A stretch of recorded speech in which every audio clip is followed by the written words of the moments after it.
National Weather Service in Raleigh. It's Nick Petro with your routine weekly briefing for Central North Carolina. Today is the 27th of February. We're almost through with February. This briefing will cover basically the rest of this week through the weekend through the 5th of March. There's something really important happening on the 5th of March, but we'll get to that here towards the end of the briefing. So hang on with me and listen to the whole thing, and I'll tell you, there's some good stuff I want to share with you here at the end of the briefing. All right, so what's going on here weather-wise? Well, we have got, let's see what we got here. Let me turn this off and turn these heights off. And we got some clouds, and we've got, let me turn on the mean sea level pattern here. So I know it's can maybe be kind of hard to see, but we've got basically a sort of a cold front extending down along here. You can kind of see the clearing here behind. Here's low pressure, and there's basically a warm front in here, and that's what's causing these showers right here. There were a few that moved through already.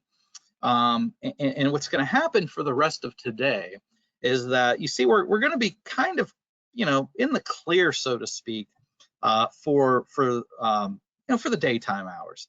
But it's this band here. Remember, this is a cold front, right?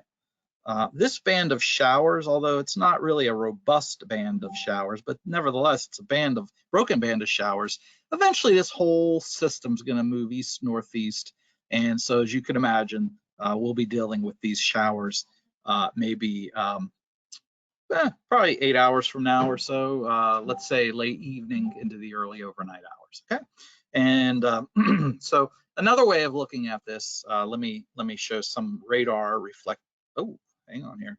Let me show some radar simulations and model fill, turn off the GOES, turn off the overlay, turn off the METARs, and we'll scroll down here and we'll turn on the high-res rapid refresh, one of my favorite short fused models.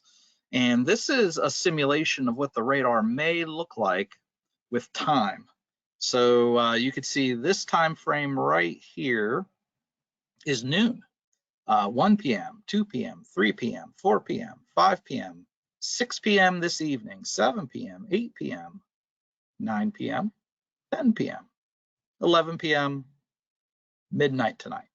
So again, let's back up here. And if you're listening from the Triad, or if you're listening east of Charlotte in our Anson Stanley County region, Richmond County region, you're going to see that weather move through probably 9 o'clock, maybe as early as 7. So let's say between 7 and 9 o'clock this evening. Okay, and I know it looks pretty intense. Yeah, there might be some thunder. We're not expecting any severe weather with this. We're not outlooked by the Storm Prediction Center for any severe weather. Yeah, could there be some thunder? Yeah, yes. Is it going to be, impactful? Obviously, anytime there's lightning, it's a dangerous situation. So, in essence, every storm could be dangerous with lightning. You never know if, this time of year, some showers, some storms may have a stray wind gust, but not expecting anything widespread or well organized. And then it just sort of weakens as it moves through the triangle. This would be 10 p.m. this evening, and then east of the I-95 corridor by 11, and by midnight heading off the coast. So let's call it a late evening line of showers that weaken as they move eastward. Okay, one more time. So here's sort of where they currently are at. I showed that earlier on the observations. They'd sort of gained some strength across the mountains. It could be some thunder across the Triad there by 8 o'clock, 9 o'clock, down toward Wadesboro. Hillsboro, down toward Pittsburgh could see some rain, some thunder about 9 p.m. 10 p.m. across the triangle again, maybe some thunder from Raleigh up toward Henderson, Wades, Warrenton, Rocky Mount, and then along the I-95 corridor, just hit or miss showers by 11 p.m. or midnight. Okay, so that's your time frame for this evening's weather. Let's get back to the slides here, and I'm not. This is the big picture. So again, thanks to a cold front, that will give us our showers and isolated storms late today and tonight. And then we're kind of sort of in between systems, if you will. Fair and warm weather Tuesday through the daytime hours on Wednesday. You see that midweek, you see that little meandering front there shown in the midweek time frame. That meandering front is going to give us a chance for some rain, and you'll see that in the late week slide. Look at that warm front setup. That'll give us a good chance for rain from late Wednesday through early Friday. And the heaviest rain should be mainly, I would say, north of Highway 24, an even better chance of rain north of, everybody says, where's Highway 24?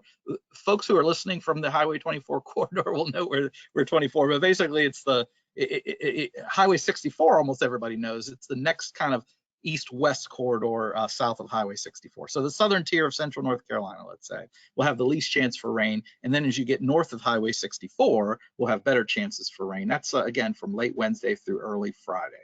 And then that tail end part of it, the cold front part of it, okay, this part of the system, that's going to blow through here Friday, maybe as early as Friday evening, but more likely Friday night or early Friday night. And that could give us around the storms. Some could have, some gusty winds. So we'll keep our eyes on that. And then once that front blows through here by, 10 a.m. Saturday, it looks like high pressure, a little bit cooler and dry for the rest of the weekend from mid-Saturday on. Okay, this next slide here is what I already showed you. These are radar simulations, so these will be attached to the slides that I email out. How much rainfall we can get from all this? Well, as you can see, the today panel in the upper left is suggesting really, and again, no surprise, showing those radar simulations I showed you earlier with the band weakening as it moves east. So we're talking, and it's fast moving too. So we're talking maybe a 1/10 to a 1/4 inch of rain, west of I-95. But once you get east of I-95, it becomes a little more hit and miss for rainfall. Tuesday should be dry. I would say most of the daytime hours Wednesday should be dry. And then later in the day, around that warm front, that's where the rain moves in. And you can see it looks somewhat kind of wet for late Wednesday into Thursday. You could see rainfall amounts there exceeding a 1/2 inch there on Thursday. And then you could see the sort of the cold frontal type signature with that band of heavier rain west of Greensboro, west of Charlotte. That system will move east and give us another 1/4 inch of rain, let's say late Friday. So when you add up the next 5 days, the least rain down by Wilmington, the most rain up towards Boone and Asheville, and then just a gradual kind of gradient, if you will, from southeast to northwest with the triangle area down to Fayetteville seeing, a 1/2 inch to 1 inch of rain with, west of US 1 seeing, as much as 1.5 inches. So anyway, most west, least southeast. That's the way our rainfall distribution is shaping up. What about flash flooding? Will any of this give us flash flooding? Well, our excessive rainfall outlook mainly is a 3-day product. There's an experimental 4- and 5-day. But at least for today, Tuesday, and Wednesday, no risk for flash flooding across central North Carolina. What about our severe thunderstorm potential? You'll see the light green there for later today is indicating of those thunderstorms. I kind of already mentioned that, but not expecting any severe storms later today. No storms tomorrow, no storms Wednesday. The experimental outlook shows no storms, or at least severe risk for Thursday. But look at Friday. See that yellow area down there across the southwestern half of North Carolina? That's indicating that some of the stronger storms could have a gusty winds, if you will, late Friday night. If you're saying, I'm not in the yellow, I don't have anything to worry about. Well, hang on. Oftentimes these things tend to change as we go, day to day. We're certainly we'll be here Thursday morning, same time, same place to give you an update on Friday's weather system. So if you're outside of the yellow, don't think you're off the hook, but just know that at least the further you go south of Raleigh, the better the chances for severe storms. And then nothing for the weekend. Looking down the road, let's see, 2 weeks from now, let's say, or no, beyond 1 week, beyond this briefing, let's say next week. Oh, those I apologize. Those 40 to 60% chance, I meant to remove that. That is, I'll get that removed. Never mind this here. That is from an old briefing, so I'm just gonna scratch that out, as you can see, and I'll have the updated ones when I email this out. But nevertheless, you can see about equal chances for temperature and slightly above normal precipitation. Again, disregard those boxes. All right, this is kind of really what I wanted to share with everybody as we head into the latter half of March. So there's been a lot of indications in the big picture weather pattern that they're, in the 11th through 24 time period of March of a potential major pattern change. As you can see there, the exceptionally warm January and February. So we're getting a lot of, the tree. I already have a coating of yellow on the hood of my car, believe it or not. Here we are, not even in March, and I'm already feeling it in my sinuses, headaches, and watery, runny eyes. I'm allergic to these pollens, and it's like, man, it really hit me last week. And now I'm starting to see the yellow in the car. Okay, well, that's because it's been warm January and February. It's possible we could see a little period, about a week and a half period, where we see some, below normal temperatures. How cold? Well, I don't really want to at this point say how cold it may get. Just know that, if you've put your freezing and frost sensitive plants outside like I've done, I've got some plants and potted plants that can't take any freezing. I've already put them outside. I'm probably going to have to move them back indoors during this time period for like one last shot of cold air.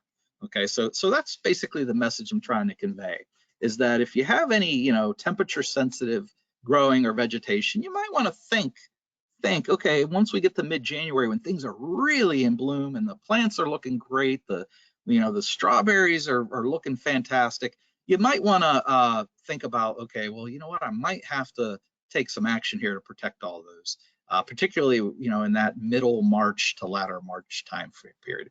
We sent this out by email. We're highlighting this on our webpage just to try to give folks as much of a heads up as possible. We'll cover this in more detail as we get a little closer, but this is sort of our just first mention of this, if you will. All right. So that said, this pretty much wraps up what I wanted to share weather-wise. Hang on, I'm still going to talk about the next week in Sunday, if you will. But basically, our weather here is going to come tonight, this evening, I should say, this evening. Although it says at the bottom tonight, but it's really this evening when we have that band of showers and a few storms move through with that weak front. Not expecting any high impact weather. Look at Tuesday and Wednesday during daytime, looking beautiful. I mean, mid 70s, you can't go wrong there. And then that wet period, Wednesday night, Thursday through Thursday night, pretty high rain chances there. You can pretty much take it to the bank, but it's still going to be warm because the warm front's going to be to our north. Looks like late Friday night is when we get those showers likely and windy. It could be some gusty storms. It could be windy even outside of the storms.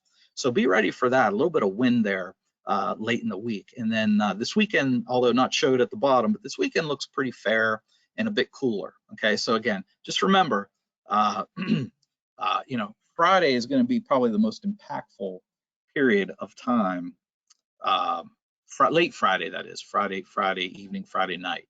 All right, so here's our webpage at weather.gov/Raleigh, and right here, top news of the day. I want to call your attention to these headlines right here. Next week, starting Sunday, is North Carolina Severe Weather Preparedness Week, right there. So it starts on March 5th. So that's the big thing I wanted to mention for Sunday, okay? And the other big thing I want to mention is the 2023 North Carolina Annual Statewide Tornado Drill. That's not this Wednesday, next Wednesday, 2 Wednesdays from now, March the 8th at 9:30 a.m. And of course, if there's actual severe weather that day, we'll do it on Friday instead. But we haven't had that in the last 10 years. I haven't had to postpone it. You're probably thinking, no, you shouldn't have said that because this might be the year. But but anyway, we'll see when we get a little closer. But basically, not this Wednesday, next Wednesday, March 8th at 9:30 is a statewide tornado drill. I encourage everybody, particularly and especially businesses, schools, government offices, schools, anybody and everybody where there's a gathering of people, get everybody together at 9:30. Listen to no weather radio. When you hear that alarm go off, know that that's just a test, and know that, okay, this is our time to practice what we would do if a tornado warning was issued, okay? And even if you don't do it on Wednesday at 9:30, just take some time when the weather is good to practice your tornado drill, severe weather safety plans, okay? And then each day next week, we're gonna be highlighting various topics of North Carolina severe weather, okay? So we have a webpage dedicated to North Carolina Severe Weather Preparedness Week. We're still making a few minor tweaks to it. So I'll be issuing a email blast here, and we'll be putting it on our top news of the day. You know, certainly within the next 48 hours, I'll have this emailed out and posted, so everybody will have the details. But I just wanted to kind of give you a heads up again. If you want to get those details, weather.gov/Raleigh, and then click on this top news of the day here. And this actually shows you all of our preparedness weeks for the month of, or for the year of 2023, plus safety and preparedness tips right there. Can't go wrong there.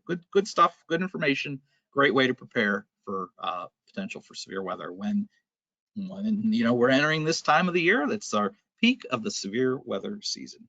So big thanks to everyone for joining us. And we'll do another briefing on Thursday, same time, same place.